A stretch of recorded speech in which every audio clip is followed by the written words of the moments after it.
Bem, aqui no ponto 46 ele quer que a gente retome aquele problema do 1.27 que a gente já resolveu. Eu vou deixar aí na descrição, no qual um bloco sem atrito é atirado através de uma mesa giratória. O bloco passa pelo centro da mesa, ó. Ele agora quer que eu escreva as coordenadas polares R e φ do bloco como função do tempo, tanto do ponto de vista de S, um observador que está sobre o solo, e do ponto de vista de S' também, que é o referencial da própria mesa girando, né? Para ir as coordenadas de um CR' e φ'. Ele pede aqui para eu assumir que o bloco foi lançado ao longo do eixo φ igual a 0, no instante t igual a 0. E ele pede para que essas coordenadas sejam escolhidas de modo que φ' e φ coincidam em t igual a 0, né? Ele quer que eu esboce essa trajetória vista pelo segundo observador e tu responde se o referencial S' inicial. Bem, um fato aqui que não comentei de novo é que essa velocidade que o bloco é jogado na mesa ela é constante, né? Que isso é possível concluir do problema 1.27, porque nele ele fala que a força resultante sobre o bloco é nula. É um detalhe que a gente vai utilizar. Enfim, vamos aqui para o bloco de anotações. Bem, eu já deixei aqui desenhado os esquemas para economizar tempo. Eu tenho aqui falar, né, justificar que eu optei por resolver esse problema da seguinte forma: eu vou fazer uma descrição, fazendo uma descrição mais geral do problema, e ao decorrer da resolução a gente vai simplificando, escolhendo pontos que a gente pode simplificar, porque a gente pode fazer que o problema gire somente em torno das informações que a gente precisa para determinar, né, as coordenadas que ele quer e se os referenciais são iniciais ou não. Só porque ao longo dessas simplificações que a gente vai fazer, tem alguns detalhes que podem até ser considerados talvez irrelevantes, mas eu acho interessante comentar eles, porque o problema não é excepcionalmente complicado, mas pode ser confuso. Então é bom saber o máximo de detalhes aí possível. Também um vídeo pode ficar um pouco longo, porque eu vou fazer um pouco a mais do que a questão pede. Eu vou obter as equações de movimento no referencial S'. Enfim, eu também vou querer justificar uma escolha de referencial que eu vou fazer, que é pegar esse bloco e estudar o movimento dele sendo lançado só da origem em diante, né? Pegar da origem, jogo, por exemplo, nesse sentido aqui, e assim eu simplifico bastante o problema, então só o essencial. Mas a gente vai começar aqui dessa forma aqui. Eu vou chamar de S o referencial que está fora da mesa girante. Vou definir ele pelas coordenadas x e y, né? E S', analogamente, vai ser o referencial girante, que eu vou definir por x, y, linha. Eu vou iniciar aqui o problema obtendo a posição do meu bloco aqui em relação a S. Nessa situação ele está igual ao problema 1.27 que a gente já resolveu. Ele está sendo lançado de fora do disco para dentro assim, né? E sai aqui do outro lado. Nesse caso eu posso chamar isso aqui de D, esse deslocamento aí desse D, né? Olhando pelo desenho, meu R vai ser R0 mais esse D, né? Esse vetor posição aqui vai ser esse R0 mais esse D, onde esse R0 é a minha posição inicial, a gente toma constante, Portanto, eu posso chamar de x0 e y0. E esse D, esse bloco é lançado aqui para dentro do disco com velocidade v. Portanto, ele se desloca na direção x aí menos vt, né? Escolhendo esse referencial, está indo da direita para a esquerda. E o deslocamento é vt, fica negativo. E um y qualquer aí, para deixar geral. Então isso aqui fica x0, y0, mais o outro vetor que é menos vt, y. Aí a gente começa a primeira das simplificações, que é escolher, estudar o movimento somente no eixo, né? Colocar esse eixo paralelo ao movimento e estudar somente nele, no caso o eixo x. Então, da maneira que está desenhado aqui, já seria dessa forma, né? Ou seja, esse y d aqui é zero. Eu estou escolhendo o objeto passando paralelo ao eixo x. Como essa mesa girante ela não tem atrito, o objeto não gruda na mesa, né? O movimento da mesa não interfere no movimento do objeto em relação a S. Também não vai interferir em relação a S', porque a mudança de coordenadas se deve ao movimento intrínseco desses referenciais, né? O bloco não adere à mesa, ele passa como se a mesa só estivesse mexendo embaixo dele, né? Mas ele não acompanha o movimento da mesa, né? Ele passa e ela está deslizando. Enfim, então escolhendo esse y sendo zero, eu tenho exatamente lá no desenho. Eu vou deixar o y0 do r0 aí por enquanto,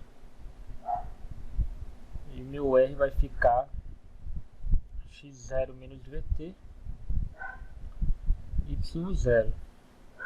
Aí a gente pode agora utilizar a dica da questão, né, para simplificar um pouquinho mais,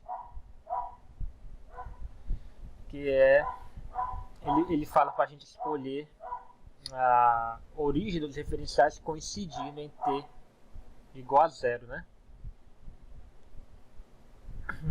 Como é que a gente pode fazer isso? Por exemplo, eu vou botar o referencial S' com centro no meio da mesa, né? No centro da mesa, com a origem nesse centro. Então, para esses referenciais coincidirem em t igual a zero, eu vou colocar o referencial S também no centro dessa mesa. Isso significa, vou botar aqui, podemos escolher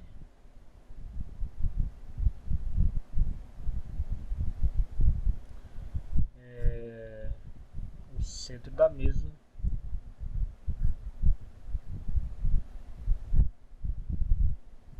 como origem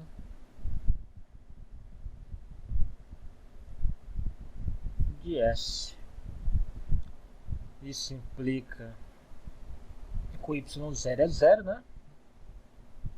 E o meu x0, chamando o R de raio da mesa, o meu x0 vai ser R, né? Ou seja, é o que está desenhado aqui nesse segundo desenho aqui que eu fiz. Eu tenho um referencial S aqui no meio. Isso aqui é o raio, né? Esse cara aqui é o vetor R. Esse vetorzinho que está aqui ao contrário é o meu VT, certo? Então, a posição aqui, vou chamar de R de t porque é função do tempo, é R menos VT na direção X, né? Não tem a contribuição da direção X, da direção Y. A gente pode, já indo pensando aqui em coordenadas polares, então em coordenadas polares,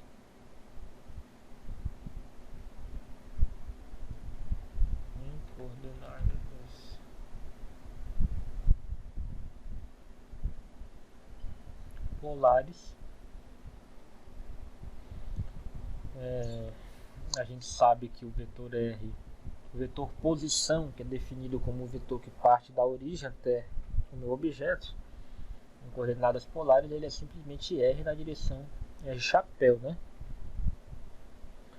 Porque o φ ele está embutido aí, né, no R chapéu, porque o R chapéu é cosseno φ x chapéu, mas sendo φ x y chapéu, né? O ângulo φ ele pode ser obtido a partir das relações trigonométricas e toda aquela coisa, mas a gente tem as componentes aqui.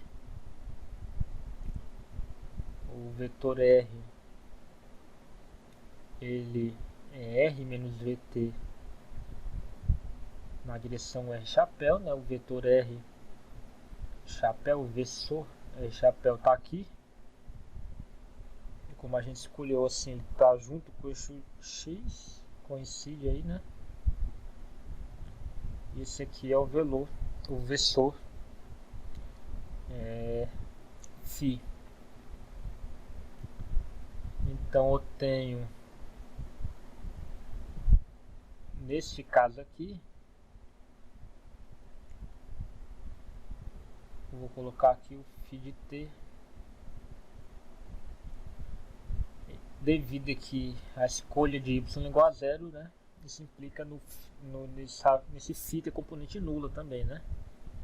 Ele está aqui em ângulo zero, né? Então, deixa eu ver se tem um espaço aqui. Vou colocar bem aqui.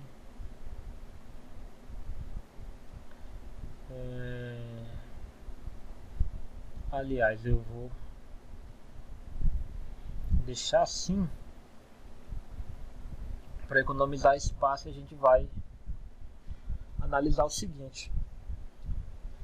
Veja que essa escolha em particular de referência ela tem algumas implicações. Se eu tenho aqui a origem desse sistema de referência, note que eu vou ter duas representações para o meu vetor posição. E portanto, essas componentes também, elas vão mudar depois que o objeto passar da origem do meu referencial, né? Porque esses versores em coordenadas polares eles vão acompanhando, independente até desses versores. O vetor R ele vai inverter de posição, de sentido, quando passar pela origem. Então eu quero o vetor R aqui apontando aqui da esquerda para a direita, está apontando agora da direita para a esquerda. E os versores que vão acompanhando em coordenadas polares o meu objeto vão estar agora sim o vetor R para cá, e o vetor φ agora vai estar aqui, o vetor φ. Esse VT aqui, tirando zero, esse vetorzinho pequenininho, ele passou agora da origem, né? Ele vai ser esse cara aqui. Isso aqui continua sendo R. Portanto, a posição agora, veja que é menos R menos VT na direção X, né? Porque ele está indo para esse lado aqui. Então, em coordenadas polares,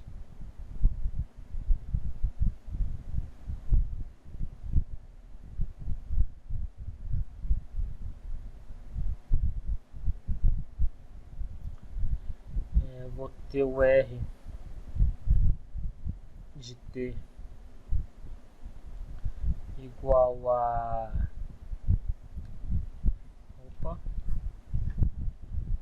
VT menos R na direção X, e o φ de T ainda continua constante, mas agora é π, né?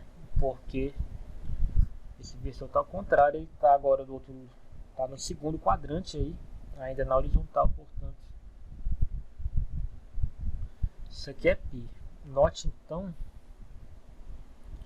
que eu tenho duas situações para o meu movimento, antes e depois da origem. O tempo que eu demoro para chegar à origem, ou seja, percorrer esse R, quando eu sou lançado aqui desse ponto, da direita à esquerda da circunferência, o tempo que eu demoro ele pode ser obtido do tempo que eu demoro para percorrer R. Então R igual a VT, que eu vou chamar de R aqui, esse TR. E TR, portanto, é R sobre V, né? Ou seja, este primeiro cara aqui, agora eu vou colocar aqui, ele vale, deixa eu botar assim, para T dentro desse intervalo aqui, né?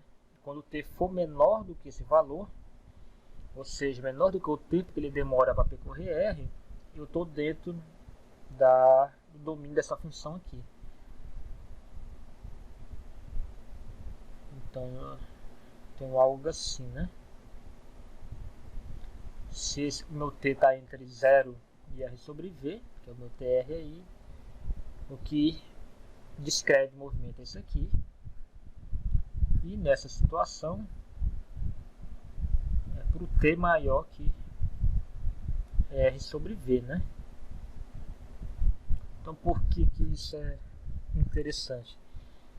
Se eu traço um gráfico aqui de RT por T, vou botar aqui, isso aqui é R, Rzão, né? E aqui menos Rzão.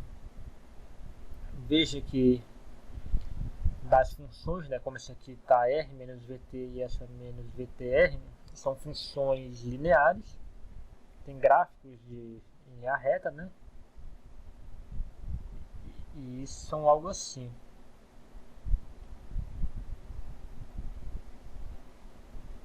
Essa aqui R menos VT, né? R menos VT. E aqui VT menos R, né? Note que eu tenho uma ponta aqui. Em outras palavras, esse movimento ele estaria claramente mudando, né? E portanto, se a gente não prestasse atenção, alguém poderia concluir que o significa que o referencial é inicial, não então estaria incoerente. Aí, porque uma vez que o gráfico da posição com o tempo ele está variando, significa que eu tenho uma presença de aceleração, né?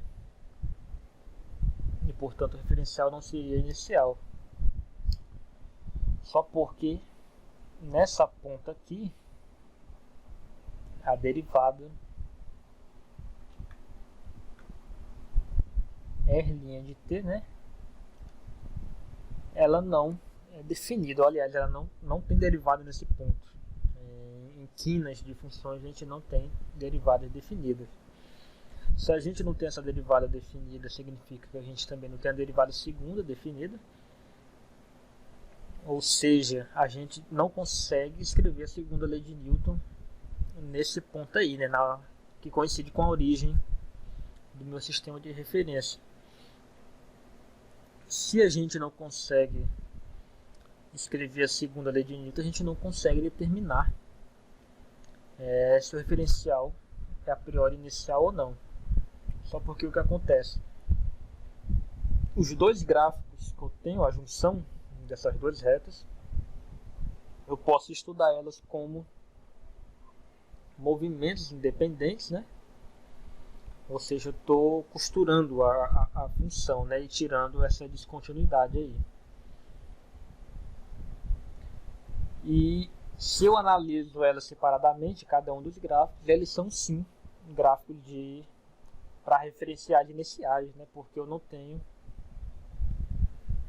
variações na derivada segunda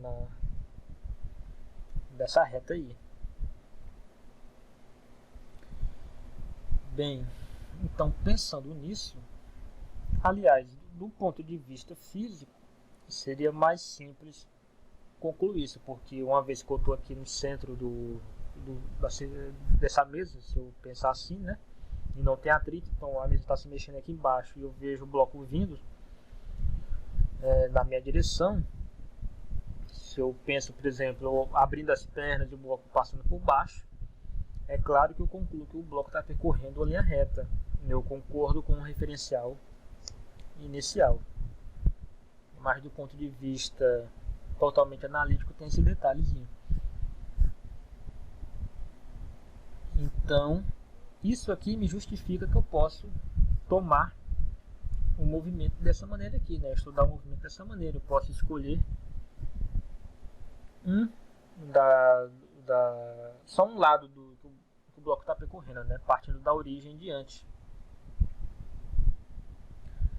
Então, se eu parto desse ponto de vista aqui, eu tenho simplesmente um bloco sendo lançado da origem para fora da circunferência. Esse cara aqui é o meu vetor R, certo? Esse cara aqui continua sendo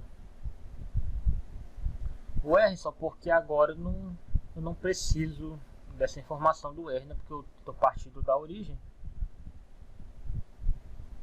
Então esse vetor aí, R de t, vai ser simplesmente VT na direção R chapéu aqui, né? O φ continua sendo aquela informação zero, nula. Eu tenho zero. E essas vão ser as equações que eu vou associar ao referencial S, né? Então, para S eu tenho isso aqui. Para o referencial S, as equações isso aqui vai ser o vetor posição, né? O vetor R de t, que é só essa componente, é simplesmente o VT. As equações para S vão ser essas, em coordenadas polares. Então, o que acontece agora? Enquanto referencial S' agora, né? Para S', a gente vai ter que pensar só um pouquinho a mais, que é o seguinte: se o referencial girante está aqui nessa direção ômega, aqui girando com essa velocidade aí, ômega, velocidade angular, eu posso tomar um frame aqui, né? Eu tenho o referencial S em vermelho, o referencial linha, que é o que está girando junto com a mesa, portanto está parado em relação à mesa, ele vai se deslocar em relação a S desse ângulo θ aqui, certo? Então, do ponto de vista de S, é este referencial que está se deslocando angularmente, né, com velocidade angular constante aí. Então, deixa eu só ajeitar isso aqui. Do ponto de vista de S,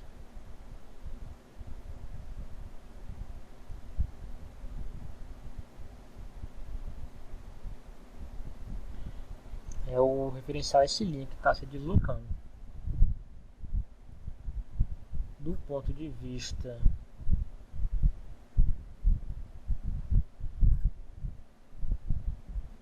de S', a gente já fez isso, um problema 1.27, foi dessa maneira que a gente resolveu. É o referencial S que está se deslocando com velocidade angular trocada, né?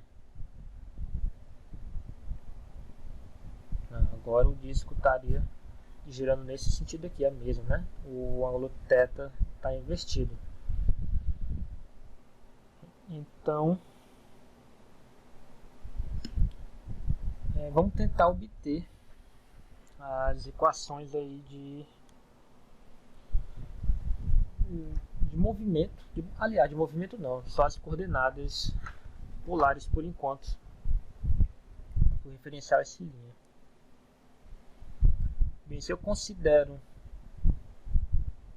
que o ângulo está sendo deslocado dessa maneira aqui, eu vou chamar aqui, claro, θ de ômega t, né? É o meu θ, ômega ou θ pontos. Então, para essa linha,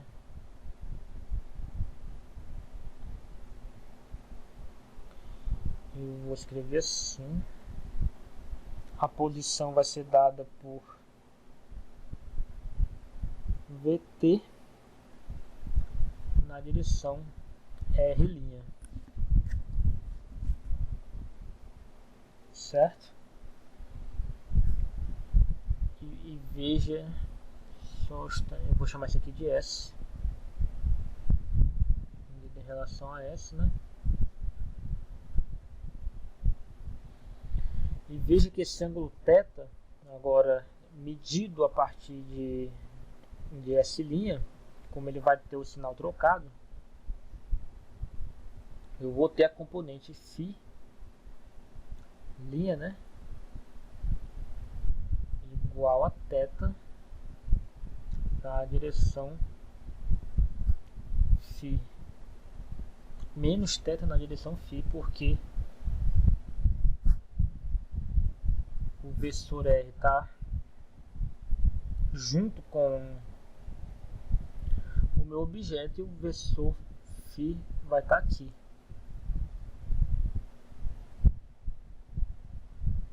Portanto, o θ está indo ao contrário do φ, então fica menos θ na direção φ. Implica que RS' de t é igual a VT na direção R', chapéu, e o φ' de t, S também, linha. Aliás, eu já botei o linha no S, não precisa ali. Então, φ de S' de t vai ser menos ômega t na direção φ'. Eu estou fazendo a distinção dos vetores polares de um referencial por outro, porque eles não necessariamente vão coincidir. E até se você olhar para o φ, você vai ver que de fato não coincidem esses vetores. Justamente porque há uma transformação de coordenadas que eu vou fazer dentro de instantes aqui, né? E os vetores mudam de representação. Então, para o referencial, essas aqui devem ser as equações de horárias, né? As funções horárias. A gente já fez essa forma no problema 1.27, então vou fazer de outra forma, né? Podemos, de forma mais rigorosa talvez, podemos utilizar a matriz de rotação, né? Se eu tenho um referencial e ele está rotacionado de um determinado ângulo em relação a outro, eu posso fazer a transformação de coordenadas de um referencial para o outro através da matriz de rotação, que é bem conhecida, né? Então, eu vou partir de S, desse cara aqui, do referencial S, a gente tem que XY é igual a VT e 0, né? Ou seja, X igual a VT, Y é igual a 0. S' rotaciona de θ, então vale a transformação.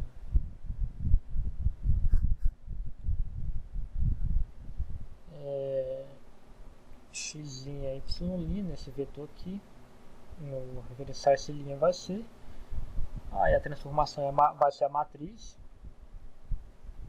de rotação, que é essa aqui, não tem necessidade de deduzir agora. Cosseno de θ xy. O interessante de fazer dessa forma é porque, por exemplo, aqui a gente intuiu, né, que o ângulo vai ser trocado quando eu trocar de referenciais, ou seja, essa linha vê um referencial, como ele está parado em relação à meta girando, ele vê o referencial girar com o ângulo trocado. A gente pode obter isso facilmente da matriz de rotação. Então, multiplicando aí linha com coluna, né? Isso aqui fica x cosseno θ mais y seno θ, né? Y' igual a menos x seno θ mais y cosseno θ, né? Pronto. Como y é zero, esses caras aqui somem e o x é VT. Eu tenho VT cosseno θ e menos VT seno θ. Então eu quero obter aquelas componentes R e φ, né, em coordenadas polares.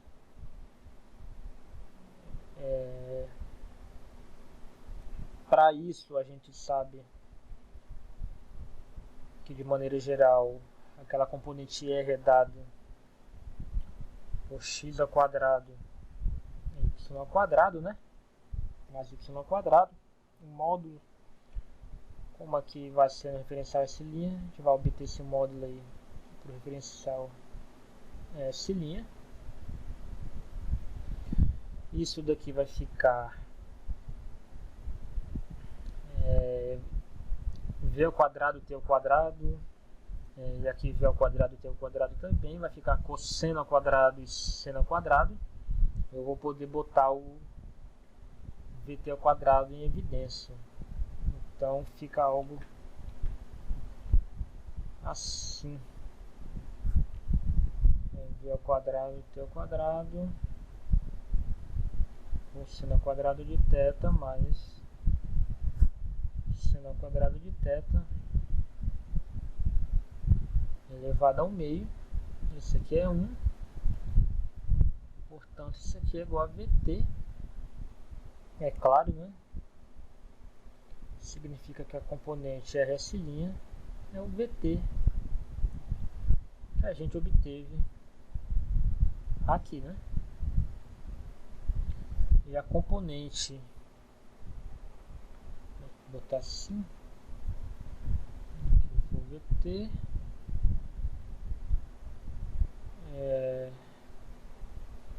chamar esse cara de 1 e aqui de 2. A componente φ a gente obtém pela relação tangente, né? Então eu tenho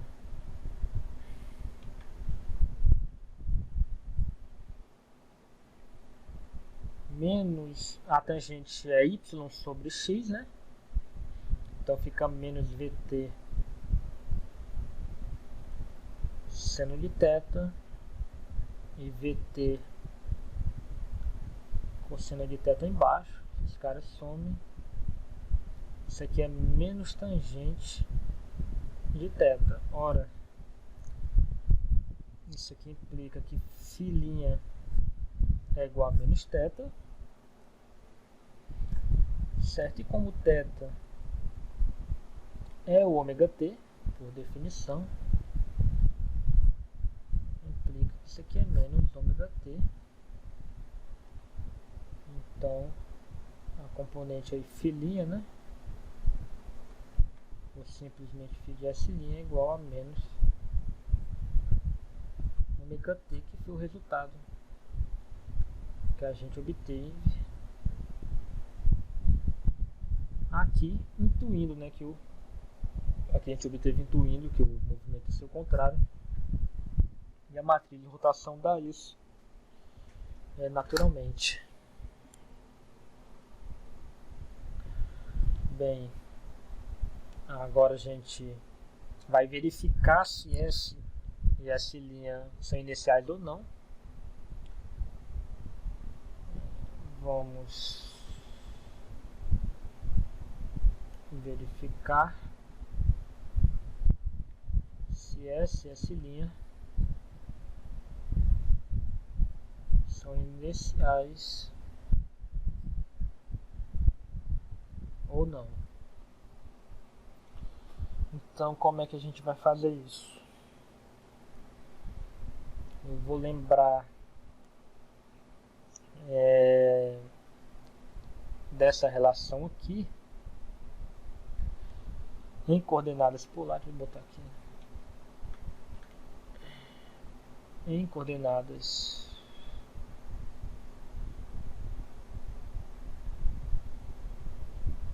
polares. A aceleração ela é dada por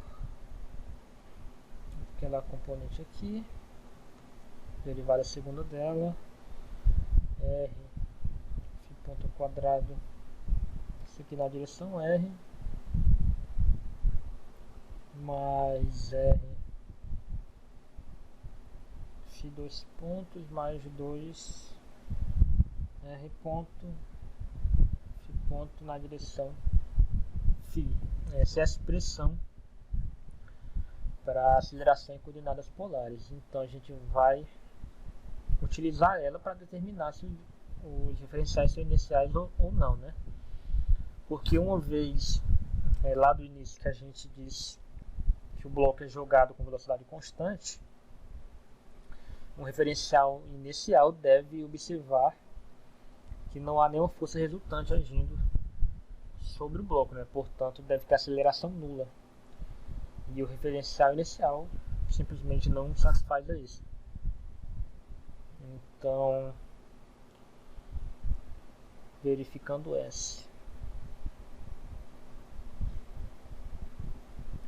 Verificando S, eu vou simplesmente colocar essas componentes aqui que a gente obteve, o R e o φ, que são essas aqui, certo? Ou seja, o R é VT e o φ é zero. Para R, RS igual a VT e o φ é zero. Significa então que a gente vai ter, aonde tem φ vai sumir, né? Portanto, isso aqui vai sumir, isso aqui vai sumir, e isso aqui vai sumir. Vai sobrar simplesmente a derivada segunda de VT, né? E como o V é constante, implica que isso aqui é zero. Logo, vou botar essa aqui, RS igual a zero, implica que S é um referencial inicial, certo? E agora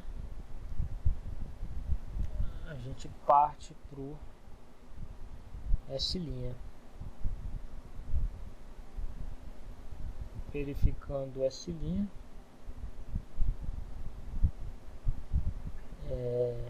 as componentes são RS' igual a VT também, mas eu tenho φ S' igual a menos ômega t, né? Menos ômega t, Então eu vou substituir isso aqui.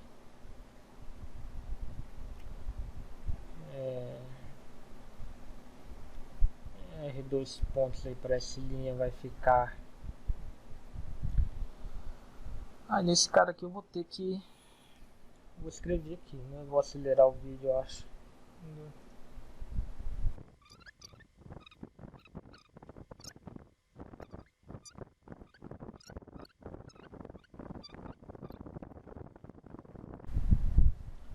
Bem, isso aqui vai ser a minha aceleração. Então, esse cara aqui é zero, novamente, porque v é constante.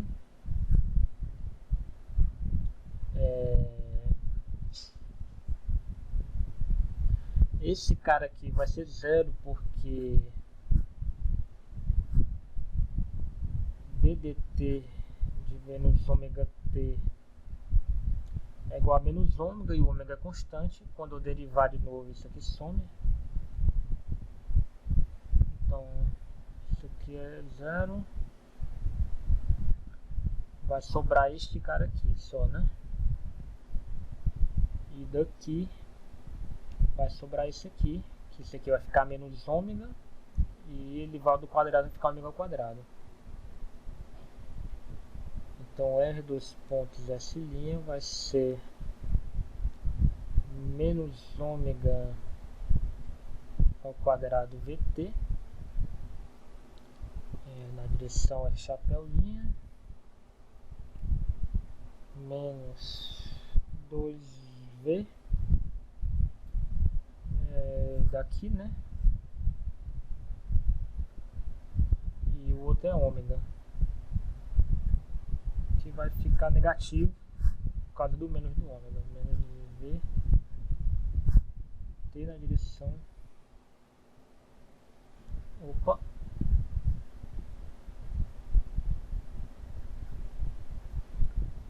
2V, que em soma é o T, que estou derivando em relação ao T, então fica menos 2V ômega sim.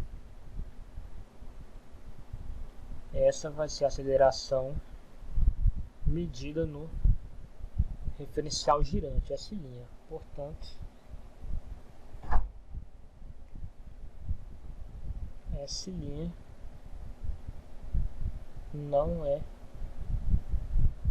inercial, pelo simples fato de ele discordar de S, que é inercial, né? A gente pode ir um pouquinho mais além e obter as equações de movimento. Então eu vou botar assim. Podemos obter as equações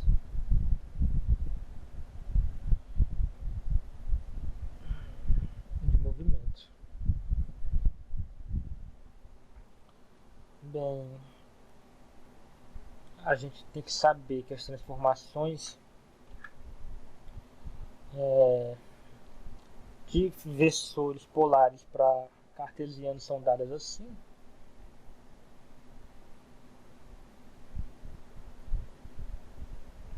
São y e assim.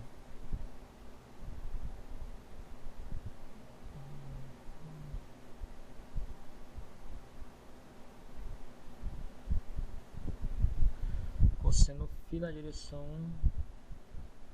y, chapéu. Então, eu vou passar simplesmente aqui para o linha, né? Por isso que eu denotei lá os vessores diferentes, R' e R' chapéu e R chapéu, e o mesmo para φ, porque a gente pode simplesmente fazer isso aqui.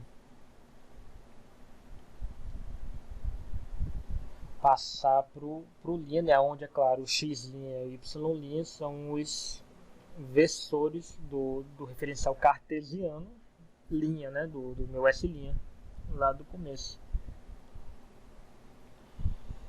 Então, o que eu vou fazer? Vou pegar essa velocidade aqui, velocidade na aceleração, e escrever em coordenadas cartesianas, porque eu quero obter as coordenadas x e y de cartesianas de movimento, né? Que me dariam as equações de movimento cartesianas para o meu bloco. Então, logo a gente vai só substituir aqui esse R' e o φ'.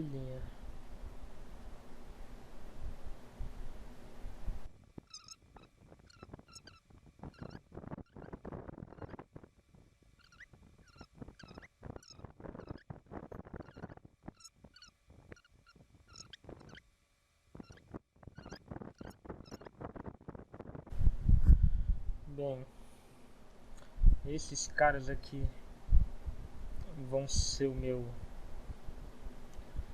x2 pontos linha.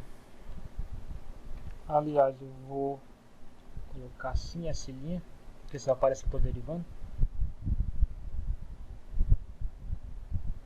E aqui o y, dois pontos para essa linha, né, de t. Então as equações diferenciais que vão me dar as funções horárias são essas aqui.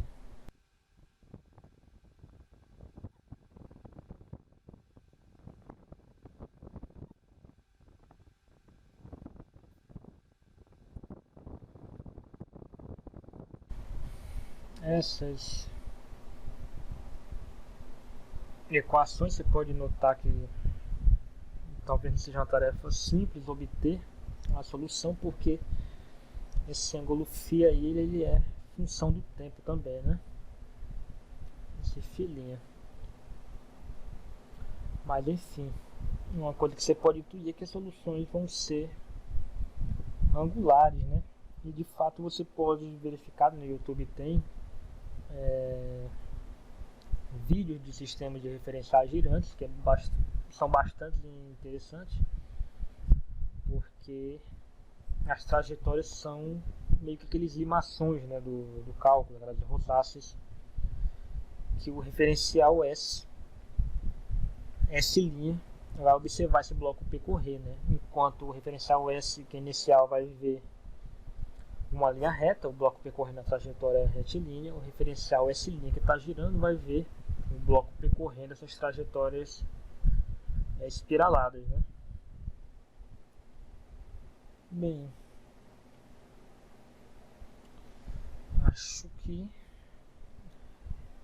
é isso. Uma questão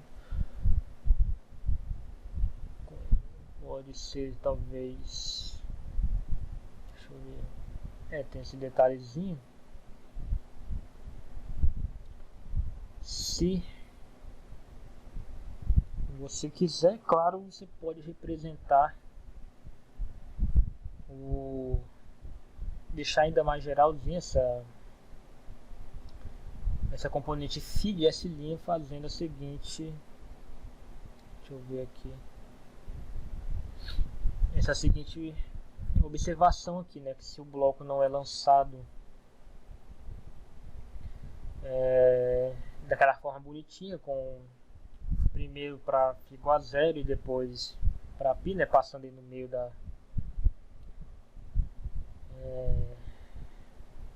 circunferência, daquele jeito que a gente fez.